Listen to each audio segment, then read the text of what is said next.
My name is Krista, and this is my breast cancer story. In 2011, at age 38, I went into the doctor because my stomach wasn't feeling well for a couple months, and turns out it just was from antibiotics. But when I was there, I decided for some reason to have a female exam, and that pretty much probably saved my life at that time. My doctor found a lump in my breast, and because I was 38, and because, of course, I didn't have any breast cancer in my family, they just thought, okay, it's a fibroadenoma, because I had one before. So I went to get a mammogram and an ultrasound, and the radiologist felt that it looked suspicious, so I should get a biopsy. And I got 2 areas biopsied, on where I got the lump biopsied, and on the left side, and on the right side there were some cells some area that looked a little weird, so they did a biopsy there. A couple days later, I got the call that I did indeed have invasive ductal carcinoma, estrogen positive, HER2 negative, in my left breast, and my right with suspicious cells. So they sent me to a surgeon. I saw the surgeon. Because of my young age, he wanted to get an MRI of my breast, just check and see if there was anything else that wasn't coming up. So I had an MRI, which was horrible. And then I had to have more biopsies, and thankfully those came back negative. So I chose to have a lumpectomy with radiation. So July 9th, I had my surgery. And you don't know if your cancer has spread until you have your surgery, where they do the lymph node biopsy. So I had my biopsy, and I remember waking up from surgery, and my my surgeon was there, and the first thing I said, "Were they clear?" And he said, "Yeah, there is no cancer in my lymph nodes." And I was like, oh, thank God. So I recovered, and because because I'm estrogen positive, there's a test called the OncoTest test that will check and see like how aggressive your cancer is, and I had that done, and I came back intermediate, so it was my choice to have chemotherapy, and I chose not to. Oh, and the one thing I didn't mention is that my cancer was grade 3, so which means that the cells changed rapidly. So that kind of makes it more aggressive. So anyways, then I started my radiation. I had 33 sessions. It wasn't bad, it didn't hurt. By the end of the treatment, I was very tired. I was nauseous a couple of days. My breast was like red and peeling, and my nipple was black. It turned black, and that peeled off, which was kind of gross. And it took me about a couple months to recover. And then I started tamoxifen, which was horrible, just horrible. It made me aggressive and mean, and so I said, I'm not going to take this. So unfortunately, I didn't. Fast forward 3 years later, 2014, during my mammogram, find out that they found something suspicious. Sent me to the surgeon. The surgeon's like, okay, well, it's probably scar tissue. Go get a biopsy. Went to go get a biopsy. Yes, it was cancer again. So once you have radiation, you can't have it in the same spot again. So my only choice was mastectomy.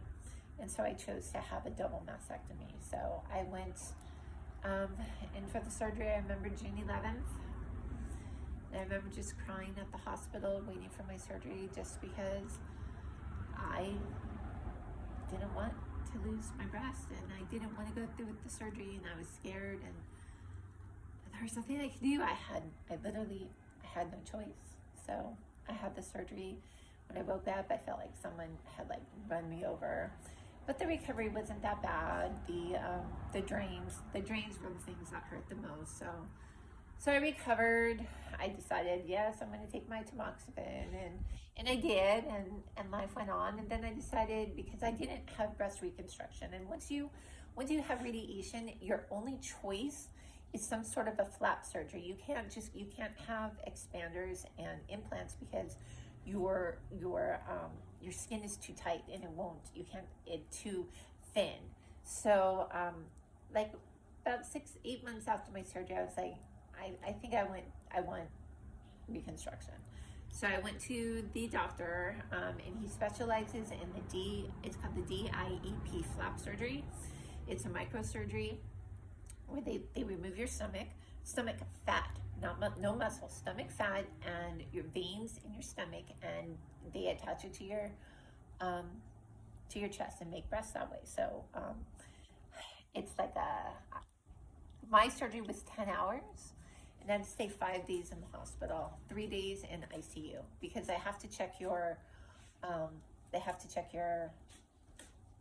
call them flaps, to make sure that you have blood flow and that they aren't going to die. So I had that in October 2015. The recovery was really hard, and then I got open wounds on my stomach, and then I had to have surgery to close that up. And then I had to have surgery a year after that because I developed an abdominal bulge from weakened stomach muscles. So I had to have mesh put in, and I also developed an infection on my incision because I had problems with stitches. So that was just a nightmare. And unfortunately, that surgery, only 3% of people have complications, and of course I'm one of the percentage that did. So I am no longer, so my stomach is like, the stomach muscles are very weak. I can't lay flat and get up. I have to hold on to something because I just don't have the stomach strength to do any of that. I feel nauseous, queasy a lot. I get bloated a lot. It's all from the surgery. So, but then fortunately, there's nothing they can do. So I went on. So life went on. During one of my CAT scans, something showed up in my lung. I had to get a PET scan, which sucked, and but luckily it was okay. So fast forward to February 2020. I was sick. I actually think I had COVID. I really do, because I was really sick. And I got better, but I couldn't breathe. And I went to my doctor, and like, she sent me for a chest x-ray that night. She called me and she said, you need to go to the ER right away. Your entire right lung is filled with liquid and your heart is enlarged. I said, I was like, oh my God. So went to the emergency room, and they drained out a liter of fluid, which ends up being like 2.2 pounds of fluid from my right lung. They did a biopsy on it, and breast cancer cells were found in it. So I am metastatic. So I have cancer in my lung, and my lung fills up with fluid, and I have to get it drained again. I am now considered incurable. Once you have metastatic breast cancer, it's not cured. It can't be cured. It can be, what you hope for is remission. Like, you hope for NED, which means no evidence of disease, but you will always be in treatment. And it's considered terminal. The statistic they have average survival is 3 years after diagnosis. So it's been a year for me. That's my story. So I'm 48 with terminal cancer. I have pain a lot. I can't breathe well, but I do as best I can. I went back to school to give me some purpose. But that is my story, and thank you for listening.